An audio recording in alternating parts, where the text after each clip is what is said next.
Bonsoir Jennifer. Bonsoir. Merci beaucoup d'avoir accepté l'invitation du Républicain Lorrain et de nous accueillir à quelques minutes de votre concert ce soir aux Arènes de Metz. Juste avant de répondre à une sélection de questions de nos lecteurs et de nos internautes via cette tablette juste devant nous, je voudrais savoir ce que le coach que vous êtes tous les samedis soirs sur TF1 pense de cette prestation. C'était énormément d'émotions. Alors, expliquez peut-être pour nos lecteurs effectivement quel moment c'était. Jean-Jacques Goldman. On lui a fait la surprise d'aller tous sur scène en fait, il n'était pas au courant. C'était pendant les Enfoirés, donc cette année, un des concerts des Enfoirés où il allait rejoindre la bande des musiciens. Et pendant les changements, pour faire patienter parfois le public qui est présent, on meuble avec des chansons de différents artistes. Donc parfois c'est Christophe Maé, parfois c'est moi, parfois c'est quelqu'un d'autre. Et là, Jean-Jacques a souhaité monter sur scène et partager un moment avec les gens. Et on en a profité, bien évidemment. Il est allé rejoindre les musiciens qui étaient disposés en haut de la scène. Et il s'est mis derrière le clavier. Et c'était vraiment un moment fabuleux, un moment particulier, parce que ça faisait longtemps qu'on ne l'avait pas entendu chanter une de ses chansons. Et partager ce qu'il sait bien faire, quoi. Avec un titre en plus dont les paroles sont qu'on pourrait caler exactement sur les enfants. Là, c'était un grand moment d'émotion pour tout le monde. Voilà. Comment vous expliquez que la magie existe justement avec les Enfoirés des deux côtés, non seulement pour ceux qui soient derrière l'écran ou pour vous sur scène et pour ceux qui achètent évidemment l'album et le CD après? Comment cette magie-là fonctionne? Est-ce qu'elle s'explique pour vous? La générosité des gens. Il y a un grand témoignage de générosité, d'amour.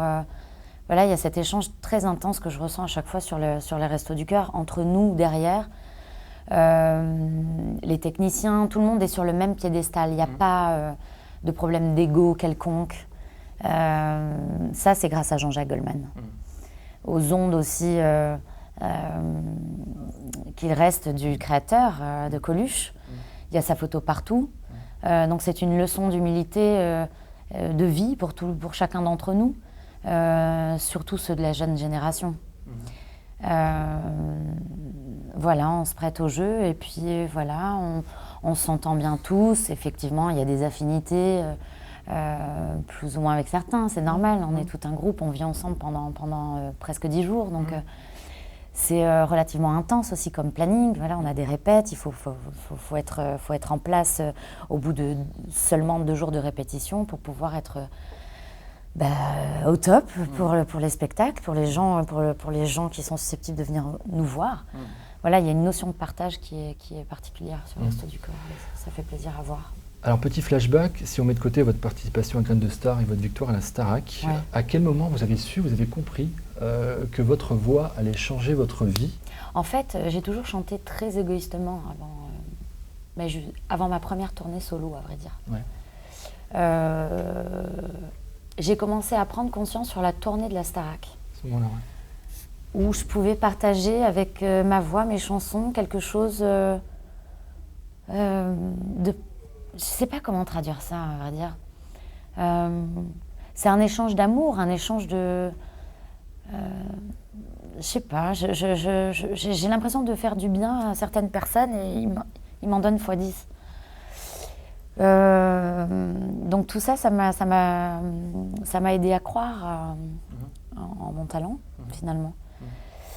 Parce que j'avais pas non plus c'était pas acquis pour moi, rien n'est jamais acquis, même aujourd'hui, quoi. Donc cette notion d'échange me plaît énormément dans ce métier-là.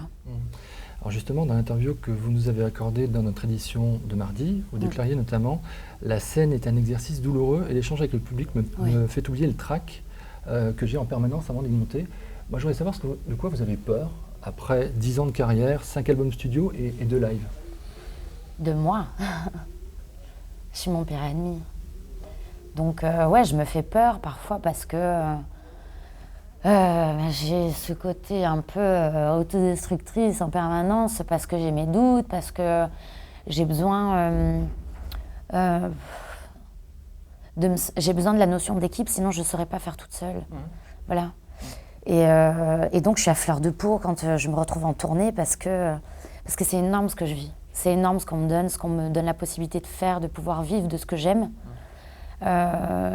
C'est énorme. Donc c'est super douloureux parce que je me dis je vais pas être à la hauteur des attentes.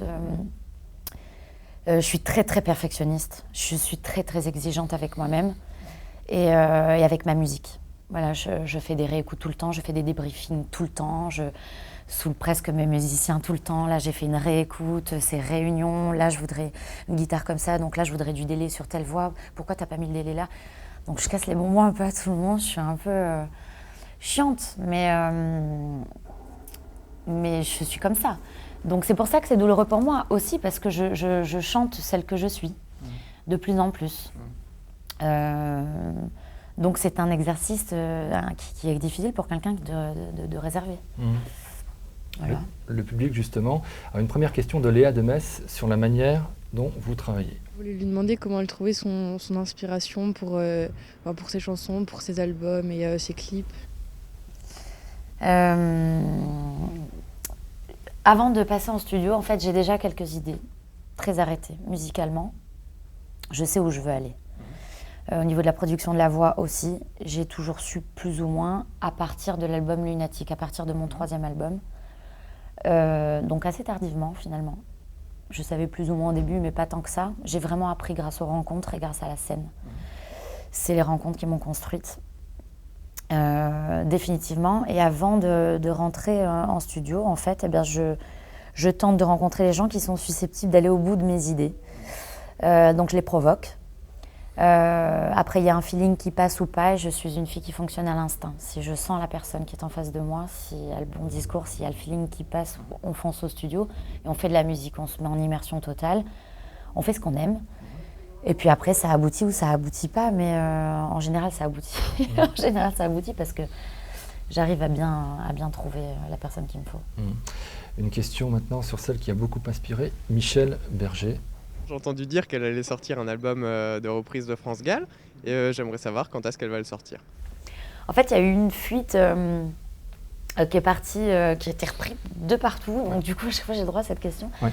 En fait, c'est une artiste que j'ai toujours admirée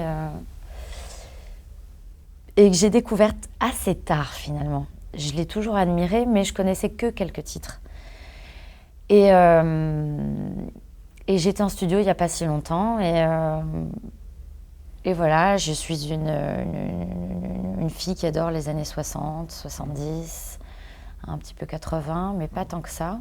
Et quand je me replonge dans ce genre de répertoire, et dans le répertoire français, le nom de France Gall ressortait très souvent. Et donc, je l'ai écouté, et j'ai vraiment réécouté son répertoire. Et un jour, j'ai lancé l'idée comme ça. Et voilà, et donc l'idée a été reprise, ça a fait le tour en 2 secondes, et donc c'est arrivé à ma maison de disque qui a dit mais pourquoi pas quoi. Juste, il n'y a rien du tout de concret dans tout ça, c'est juste une envie que j'aurais, est-ce que j'aurais le culot? Je suis pas certaine, faut voir, ça dépend. J'ai l'impression que plus j'aime, plus j'admire, moins j'ose. Voilà, donc chaque chose en son temps, on verra bien. Voilà, j'ai besoin surtout d'en parler avec elle, peut-être. Si je dois le faire, je préférerais qu'elle valide le projet. Alors Anaïs Demel se demande s'il y a des dates qui vont se rajouter après ouais, il y a une autre vague normalement de prévue. Oui. J'attends la confirmation de tout ça. D'accord. Parce que vous savez qu'une tournée, ça se monte pas comme ça. Et que parfois, les dates sont déjà réservées. Oui. Les endroits sont déjà réservés pour d'autres artistes. Donc on va voir selon les dispos. Et puis voir aussi si j'ai pas envie de prendre le temps pour refaire quelque chose très vite pour remonter vite sur scène. Parce que j'aime ça. J'aime ça. Mélanie Dessay-les-Nancy voudrait savoir quel regard vous portez sur vos 10 ans de carrière.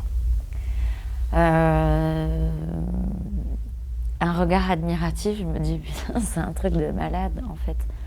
J'ai vraiment vécu des choses différentes les unes des autres, en même temps qui ont un lien vraiment absolument magique.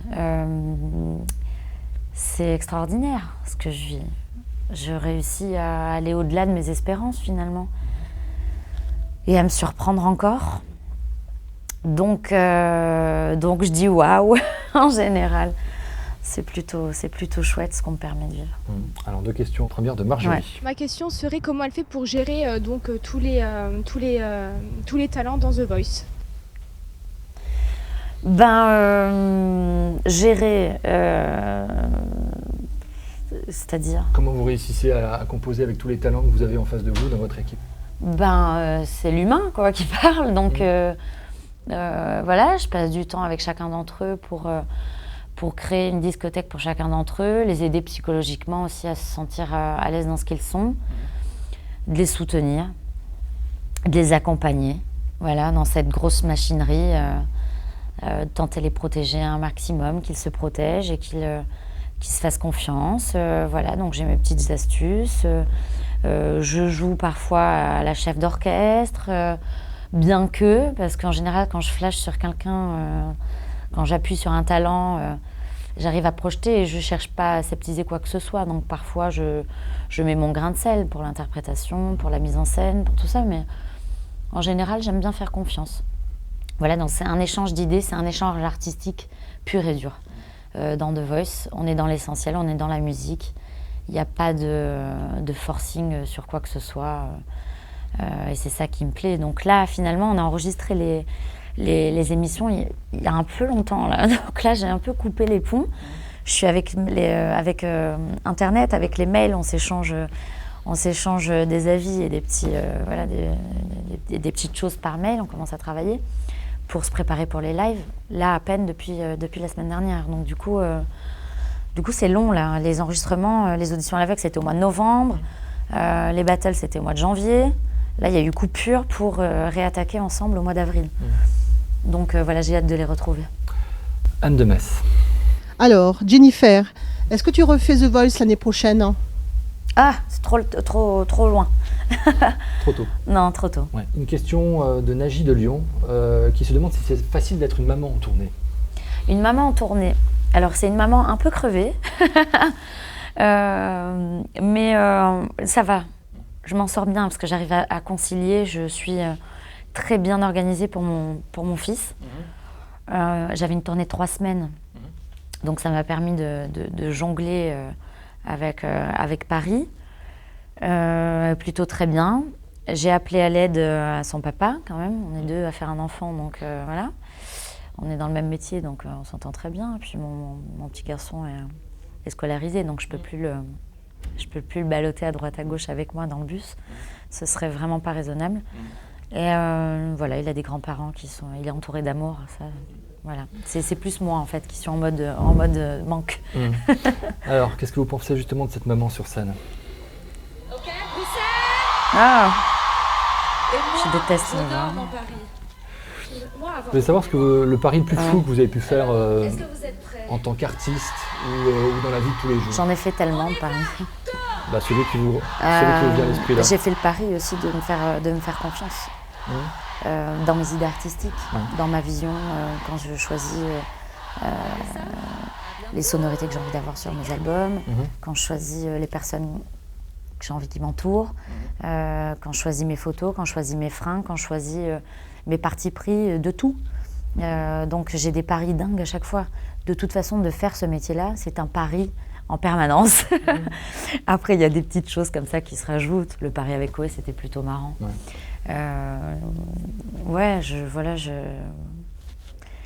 Je me marre bien en faisant des choses aussi comme ça avec des potes, donc c'est cool.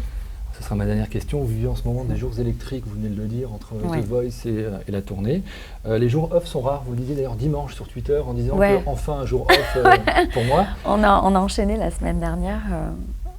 Alors je voulais savoir justement comment la femme que vous êtes réussit-elle à débrancher, comme le dirait France Gall? Je débranche à partir du moment où je rentre chez moi. En période de tournée, j'ai un peu du mal, mais c'est en retrouvant les miens, en retrouvant mes repères. Je débranche quand je rentre en Corse aussi.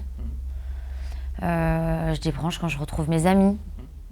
Quand je fais des soirées sushi chez moi, enfin, je sais pas, je débranche aussi comme ça.